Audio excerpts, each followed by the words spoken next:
Gary, you like fishing jokes? Sure. Knock knock. Who's there? Halibut. Halibut who?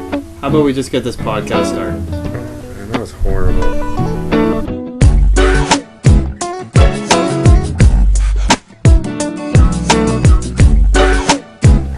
So we're here today on Fishing Outrageous Radio with FLW Pro rookie sensation. You might know him from the FLW series Circuit Breakers, Mr. Casey Martin. How's it going? Oh, not too bad, guys. Not too bad.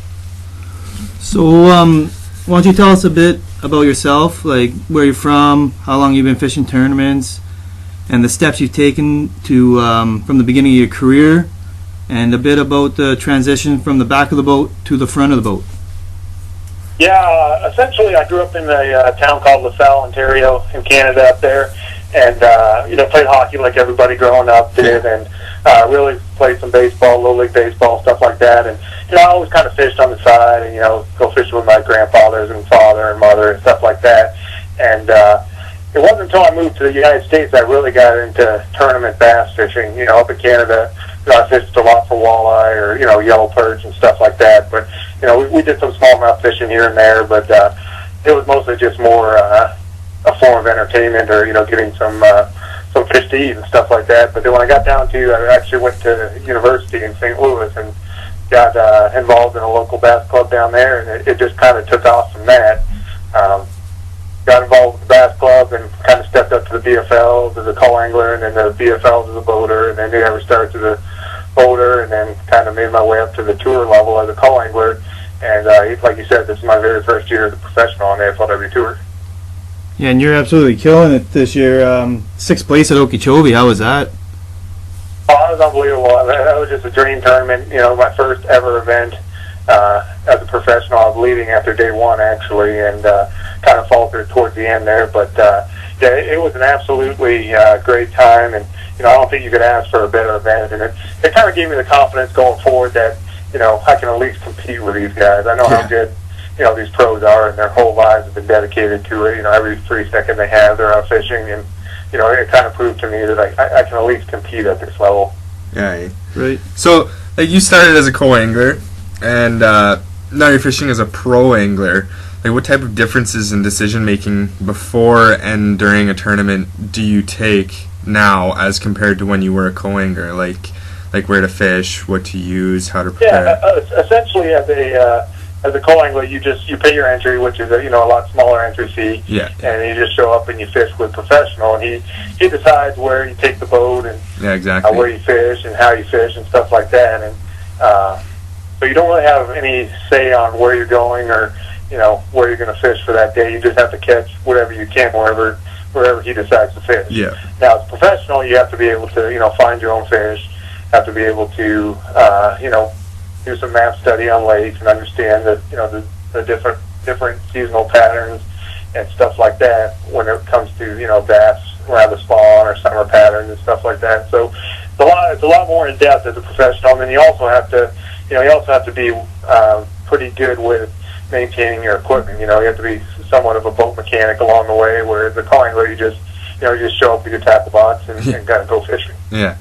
So yourself personally, do you prefer being the pro angler, or is it nicer kind of just sitting back and being a co angler? That's a good question. I thought a lot about that this year, and there's just a lot of pressure as a professional, financially and mentally and physically, and it's real demanding as a professional, and I love it. I wouldn't trade it for anything, but, as a co-angler, you can kind of just, I practice for the events as a co-angler too, but you can kind of just show up and, pay a small entry, and if you do well, you do well, and not, it's no big deal. But as a professional, it's your full-time job, it's what you do, it's how you make your living, and it's fishing, so if you don't catch them, you don't make much money. Yeah. So it's kind of a lot more stress at the professional level.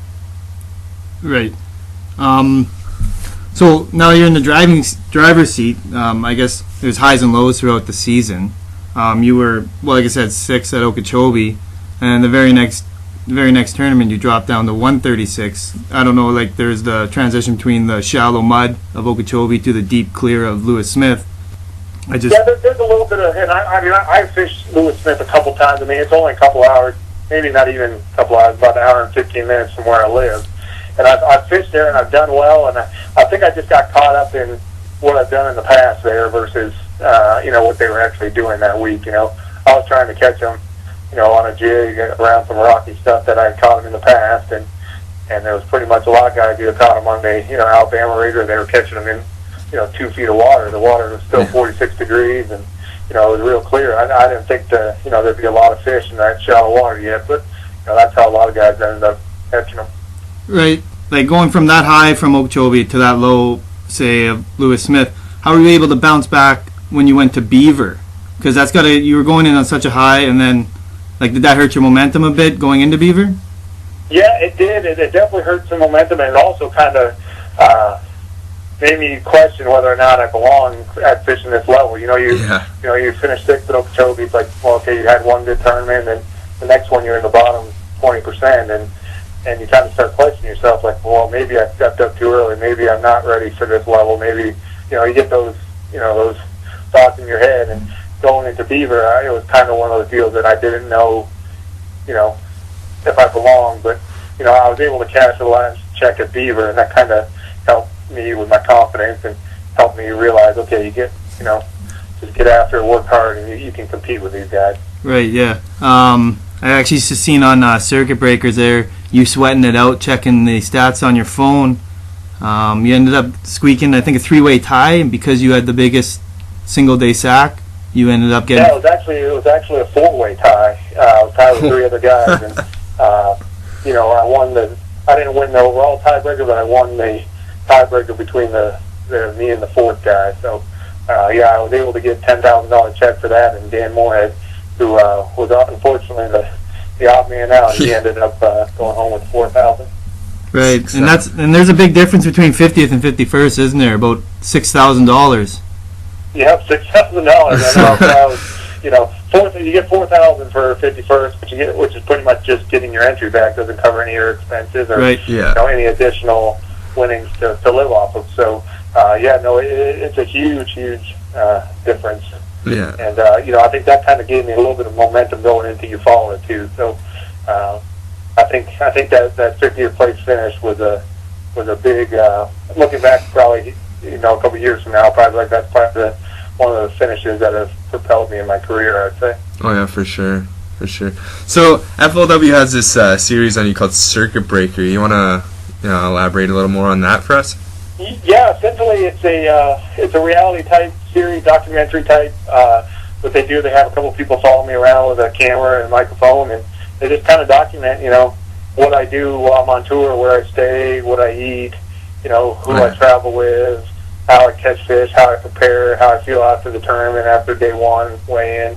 We also go doing a little sightseeing and stuff at the local events now. So, we went to like a lion safari, in Rogers, Arkansas, so that was kind of cool. And, we got to see some historical stuff that you follow here, Civil War type stuff, and it's been cool. It's a lot of work, a lot more work than I ever thought it would be, but it's been real rewarding. And maybe 15, 20 years from now, I can look back and I think it'll be cool just having my rookie season documented. Where I can look back and watch it.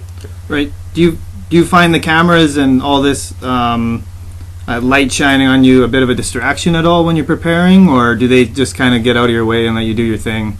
It's definitely a distraction. I mean, it's another thing you have to worry about. When tournament day comes or practice comes, you got you have 100 things you have to worry about. Little things like respooling, retying, changing hooks, gassing up, putting oil on the boat, maintenance on the boat, stuff like that. And then you have to always have to worry about fielding calls from the producer and say, hey, can you meet me here? Can we do this today? Can we do, so it's definitely a lot of added work and a lot of added pressure. And I mean, it definitely, it's rewarding, but it takes a lot of your time and a lot of your energy. Yeah, for sure. So I guess we got a little segment here that we do every time we interview somebody. It's the tips, tricks, do's, and don'ts. I guess you got something prepared for us for that? Yeah, essentially, one of my strengths is fishing a swim jig. I actually designed a swim jig for Omega Custom Tackle. It's actually the Casey Martin Signature Series jig. And it's one of those things I like to throw a lot. I just throw it because I think it's kind of underutilized. A lot of guys either throw spinnerbait or crankbait or something that they're used to throwing. And for some reason, not a whole lot of guys got a lot of confidence in a swim jig, and that's one of my number one baits. And the key to that bait is, just fishing it and not putting it down. It's kind of similar to flipping. You just got to throw it most of the day. You're not going to get a ton of bites, but right. you're gonna get those 6 or 7 bites. But if you do get them, they're going to be real good. Yeah. And one of the things about the swim jig I like is, a lot of these lakes, they get a lot of pressure, and if you pull in a pocket and there's 3 boats in there, and those 3 boats are throwing a crankbait or a spinnerbait, I feel like I can go behind guys and catch them throwing my jig. And one of the things, I guess one of the tips I give for that is you want to hold your rod tip high. A lot of times I throw it around like shoreline grass or any type of cover I can find, but you want to keep your rod tip high and keep it like with a pumping action, because it actually keeps that jig in the strike zone a lot longer when you're working it that way. Mm-hmm. Is there a certain color pattern that you have the most confidence in? Yeah, I have pretty much 3 colors. I actually designed 3 colors for that jig. One's a bluegill color. It's got a lot of green, some yellow and orange and stuff in there. And then I have a chartreuse and white color, which I'll throw around, when there's a big shad spawn or in some, murkier water, or if they're just, feeding heavily on shad. And then I have a black, blue, and purple. It's almost like a June bug looking jig, and I'll throw that in the real heavily stained water. Like around like pad stems early in the spring and stuff when when the fish are moving up to spawn in them.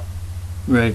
So you pretty much got colors that'll cover you across the states and just about any time. Pretty much, yeah. I mean, if I think they're relating to shad, I'm going to throw the white one, white and chartreuse, and then if the third time of year down here, there's a real big, strong bluegill spawn, and right after the bass spawn, about 2 or 3 weeks later, the bluegill move up heavily, on the banks, and that's when I'll throw the bluegill one. If it's post spawn, that's going to be the color I'm going to be throwing, and then if it's murky conditions, it's going to be the black, blue, and purple one. All right.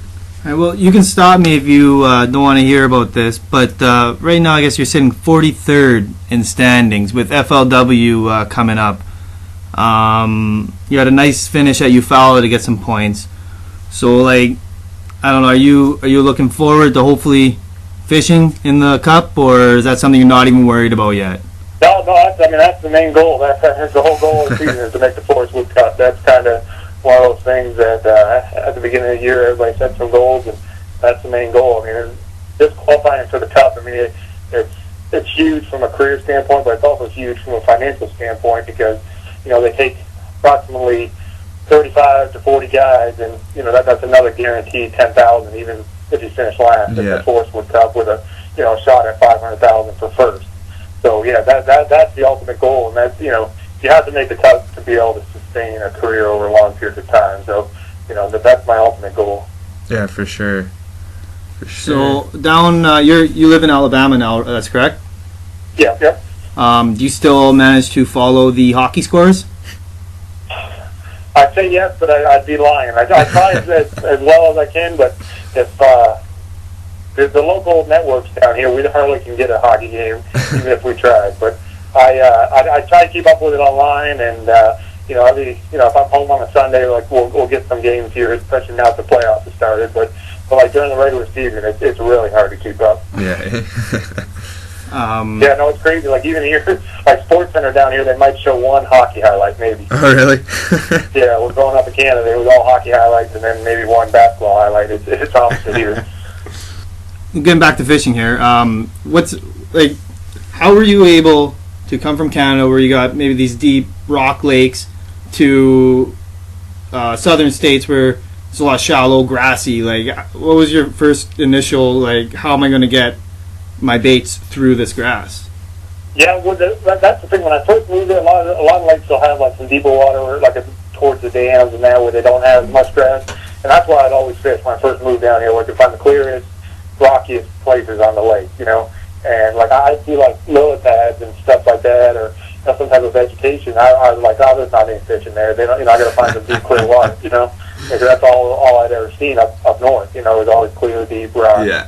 And over time, when I started, joining these bass clubs and pole angling. I ended up going to spots with other people, and we ended up catching fish, and that's where I kind of learned that, okay, hold on, maybe these areas are good too. I got to check these out, and it just evolved. It's been a process over the last 10 or so years that I've been fishing here, and you learn as you go. Every season that you spend down here, you kind of probably learn new techniques and fish different variety of lakes, and eventually you get confidence and stuff that is different from being back home. Yeah. And one of the best ways of doing that, I mean, it's the co-angler tour at the tour level. I mean, you get to fish with a lot of guys that are professionals, and they'll help teach you, and you can ask them questions, and that kind of helped me with my fishing, because it allows me to ask them, hey, you ever catch them in this kind of grass? Do you ever catch them in matted grass? And they'll give you your feedback, and some guys will even show you or explain to you what to use and how to do it. So that's been a huge process for learning. So about that then, do you have maybe one pro that you fish with as a co-angler? Maybe you can say that he gave you like the best advice, Mentored you, or mentored you the most? I would say I had a couple friends down here. Derek Reynolds, who's from Minnesota. He showed me a lot. He fished the Bassmaster League. He showed me a lot about fishing, and but I'd say the guys that I actually fish with at the tour level, I'd say I learned the most probably from Jason Christie or Shinichi Fukai and Brent Ayler. Those are probably the three that I learned the most from. I was actually fortunate enough to fish with Brent Ayler twice. So. Right. Hey, sweet. I mean, those guys are experts. Like Jason's an expert at shallow water fishing, and then Shinichi Fukai is an expert at finesse fishing, and Brent Ayler is just an expert at everything. So you can kind of pick all three of their brains and get a lot of knowledge real fast. Yeah. All right, well, that's probably about it for all our questions. I'd like to thank you for joining us, taking the time out of your busy schedule to do an interview here. That's awesome. Yeah, definitely. I appreciate it, and hopefully we'll talk again. Hopefully if I qualify for the Cup, we can do some other little segment after that. Absolutely, that'd be great. For sure. So yeah, I guess good luck at the next stop, and we'll contact you again and pick your brain a bit. Talk to you later, guys. All right, thanks. Bye. Okay, so it's time to announce this podcast's winner of that Mighty Mitch and Jungle Joe's Jig Flies prize plaque. All right, drum roll, all the please. names are in the hat. Oh, I got one. Oh my goodness, open up. It's first time unfolding a piece of paper or what? Hey, maybe you don't know that.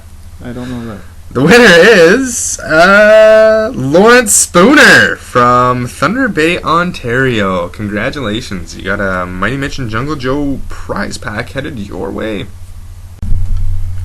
Alright, so I guess that brings us to this week's prize pack segment. We're going to do things different this week. We're going to give you guys 2 chances to get entries into the draw, because we have such a big prize to give away. What we're going to do is we're going to give you a password for this week, and in a week or 2 time, we're going to have an interview with Jeff Gussie Gustafson, and we'll provide another password for you guys to send in, because the prize is huge, courtesy of 13 Fishing. If you want to elaborate a little more on that, James. Yeah, so this prize pack contains a 13 Fishing Omen Series rod. It's a 7'3" medium fast action casting rod. This rod will be great for some shallow cranking, some spinner baits, some top water. It's really just a great all around rod. And that will also include a 13 Fishing ball cap. The second name drawn will win 2 13 Fishing ball caps, and then the third name drawn will receive a 13 Fishing ball cap. And the prize value of these are probably about 140 to about $40 to $20. So big thanks and big shout out to 13 Fishing for providing us for that. So what do you want this week's I think password we should to be? Keep it simple, 13 Fishing, 13 FA.